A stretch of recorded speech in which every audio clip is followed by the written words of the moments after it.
होरे आइल बड़े मारी के महुआवा सखी पी के सिगरेट फेंके धुआं वाला फुआवा नंबर मांगता कि बेरी बेरी कमर ताकता लफुआवा नंबर मांगता कि बेरी बेरी कमर ताकता और रात भर साथ में बारात हुई हो दे देबू तो घर जाके बात हुई हो।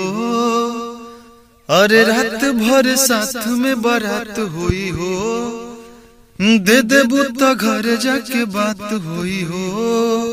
अरे आइल बड़े मारी के महुआवा सखी पी के सिगरेट फेंके धुआं वाला फुआवा नंबर मांगता कि बेरी बेरी कमर ताकता लफुआवा नंबर मांगता कि बेरी बेरी कमर ताकता लफुआवा नंबर मांगता कि बेरी बेरी कमर ताकता।